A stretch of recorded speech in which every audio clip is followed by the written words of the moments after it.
Et bonjour à tous, on continue notre épopée dans les équations.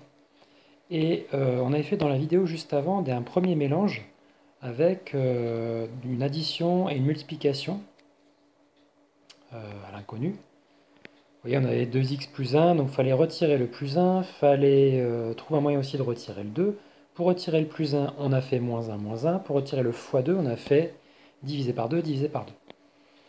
Donc ici, je vous propose un autre mélange. Cet autre mélange, c'est qu'est-ce que je fais quand j'ai une fraction? Et donc, on va décortiquer ça ensemble. Déjà, je vous propose de quadriller la situation. Donc, vous le savez, au niveau du signe égal, tout ce qui est au-dessus du signe égal, je vais le regrouper ensemble. Voilà, il y a le 2 également. Et puis, on remarque qu'il y a des dénominateurs, enfin un dénominateur, pardon. Il y a 3 ici. Alors, je le regroupe ici sous une seule case. Parce que ici on a 4x au-dessus et 4x c'est qu'un seul terme. Donc en fait que le 3 il divise 4 ou il divise x, ça revient au même. On aurait pu mettre 3 sous le x, on aurait pu tirer une grande barre de fraction et mettre juste une fois le 3. Comme on est avec un seul et même terme, c'est-à-dire qu'on n'a pas 4 plus x par exemple, on n'a pas besoin de séparer le dénominateur. Et ici, pour l'instant, on n'en a pas de dénominateur en dessous le 2.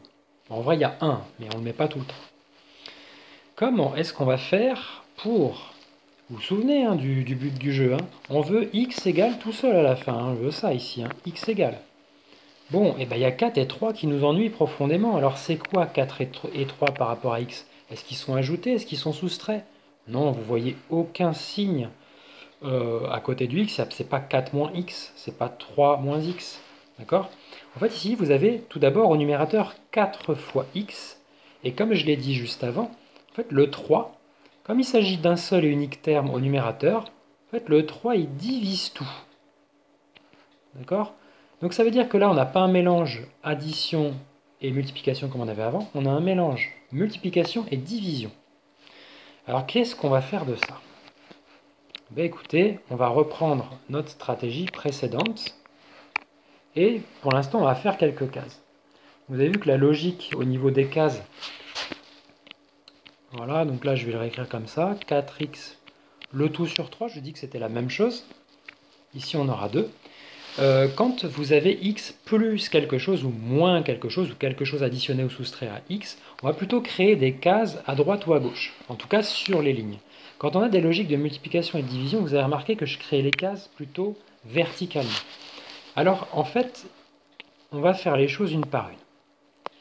Ici, on a 4x. Il va falloir aller se débarrasser du 4. Je vais faire un petit peu de place à gauche, je vais remettre mes doubles flèches ici. Et pour se débarrasser de quelque chose qui est multiplié, on va devoir diviser. Ça veut dire que potentiellement, je peux créer une case en bas. J'aurais pu la faire à droite, mais là, j'ai pas de place, je la fais à gauche. Or, si je m'apprête à diviser d'un côté, il va falloir que je le fasse aussi de l'autre côté. Donc là, je mets une case en dessous, c'est juste pour se situer. Le 2, il a son dénominateur qui est 1 qu'on ne voit pas. Et là, c'est la case que j'ai créée en dessous, à côté, à gauche, que je reproduis de l'autre côté, puisque tout ce que je vais faire d'un côté, je vais devoir le faire de l'autre. Ensuite, le 3, il est divisé, donc il va falloir le multiplier au numérateur. Donc, je lui crée sa case à lui aussi. Et on va voir ce que ça donne. Souvenez-vous, dans la vidéo multiplier, donc si on fait 4 fois, il va falloir aller diviser par 4. Attention, si je le fais d'un côté, je dois le faire de l'autre. Dans la vidéo où on divisait par quelque chose, il faut multiplier par ce même nombre pour pouvoir... Là, on a divisé par 3. Pour pouvoir l'enlever, il va falloir aller le multiplier au numérateur. Si je le fais d'un côté, je le fais de l'autre. Alors, fois 3 et 3 fois, c'est la même chose. Alors, regardez ce qui s'est passé. J'avais 4 tiers en fait. Je me retrouve à multiplier par 3 quarts de chaque côté. Sachez que ça marche à tous les coups. Si vous voulez vous débarrasser d'une fraction, comme ceci, vous multipliez par son inverse de chaque côté. Son inverse, attention, c'est pas son opposé. Son opposé, c'est mettre juste un moins devant, moins 4 tiers. Ça, c'est l'opposé de 4 tiers. Son inverse, vous inversez numérateur et dénominateur. Donc je répète, pour se débarrasser de quelque chose qui est multiplié par x, si c'est une fraction, Bah, vous remarquez qu'il suffit de multiplier par l'opposé. Là, vous m'avez hué, conspué, j'imagine, par son inverse, n'est-ce pas? Je dis justement que l'opposé, ce n'était pas la même chose. Donc, qu'est-ce qui va se passer du coup? On est dans la situation suivante. On a 3 fois 4x au numérateur. Au dénominateur, on a 4 fois 3. Et à droite, on a 2 fois 3 quarts.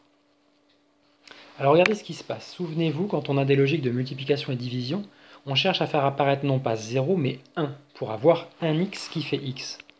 Et en fait, quand on a le même nombre en haut et en bas, si tant est qu'il soit multiplié, eh bien ça fait 1.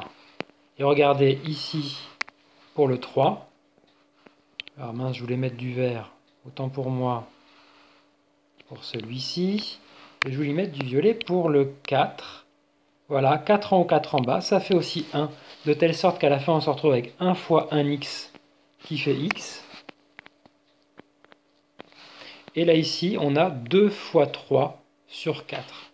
Ça fait 6 quarts. Je vous renvoie aux équations, aux fractions, pardon, pour pouvoir retrouver comment est-ce qu'on fait ça. Qui en se simplifiant fait 3 demi. Donc, pour résoudre 4 tiers de x égale 2, il faut proposer x égale 3 demi a priori. On va vérifier.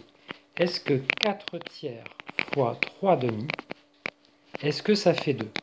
Oh tiens, regardez, 4 tiers fois 3 demi, vous avez 3 là, ça revient à entourer comme j'ai fait là, le 3 et le 3. Qu'est-ce qui vous reste? 4 demi. 4 demi, c'est 4 divisé par 2, et ça fait bien 2. Mission accomplie. Reprenez cette vidéo-là depuis le début pour vérifier si vous avez compris.